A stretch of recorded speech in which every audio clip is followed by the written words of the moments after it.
இறைவன் ஆணையை இதமுடன் ஏற்று இஸ்லாத்தை போதித்தார்.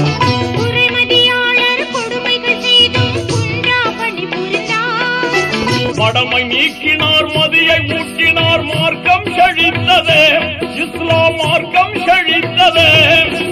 புரட்சிய குலமதி இறைவனின் சூதாய் கோமான் தோன்றினார். புரட்சிய குலமதி இறைவனின்